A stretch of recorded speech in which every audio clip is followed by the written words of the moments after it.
comprendre près de moi. Voici Valérie Graziano. Bonjour Valérie. Bonjour, merci beaucoup pour tous ces compliments, c'est très gentil.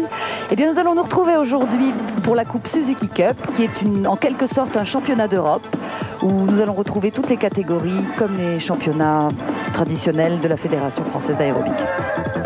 Et on débute tout de suite avec le solo femmes. La première bassée, c'est Orietta Tamantini, représentant l'Italie. Alors vous connaissez un petit peu l'aérobic, mais pour ceux qui prennent en cours cette discipline, on va vous expliquer.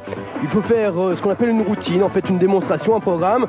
En compétition internationale, normalement c'est 1 minute 40 et 1 minute 50. Ici, c'est un règlement un petit peu particulier, je vous l'ai dit, c'est un petit peu en marge de la Fédération internationale, ces compétitions-là. Une sorte de master de l'aérobic. Et donc ici c'est 2 minutes. Alors il y a des figures imposées comme celle-ci par exemple, les abdominaux. Il faut en faire 4 de suite exactement dans le même mouvement. Oui, alors ça ce sont des pompes, mais effectivement. Mais effectivement, donc 4 mouvements imposés à exécuter 4 fois d'une façon consécutive et de la même façon. Ces 4 éléments imposés sont les suivants, les pompes, les... On vient de voir donc, c'était pas du tout les abdos, vous le savez de toute façon. Les jumping jacks que nous sommes en train de voir actuellement, les high kicks ou grands battements de jambes. C'est ça, justement, qu'on voit actuellement. Voilà, jumping jack, pompe, battements et abdominaux.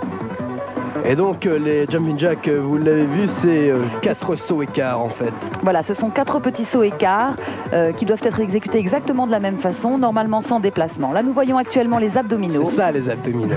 Voilà, cette fois on est sûr. Voilà, 4 abdominaux.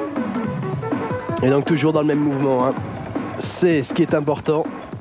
Le rythme également. Et puis après, cette chorégraphie qu'on met en place, on montre tout ce qu'on sait faire. Alors il y en a qui travaillent en souplesse, d'autres en force. Voilà, alors donc il est bien évident que plus vous axez votre chorégraphie sur la force et la souplesse, et plus vous rapportez de points.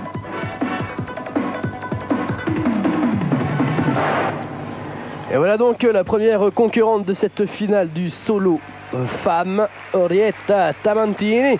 On va revoir ses meilleurs mouvements au ralenti. Elles étaient quand même 15 au départ de cette compétition. Relativement souple tout de même. Il manque peut-être un petit peu de tonicité, mais une bonne souplesse. Là, elle va exécuter, je crois, une pompe. Voilà, une pompe un bras triceps, qui est un exercice très difficile à effectuer. Elle le fait des deux côtés, donc la symétrie également est très importante. Pouvoir montrer sa force des deux côtés. Et donc là,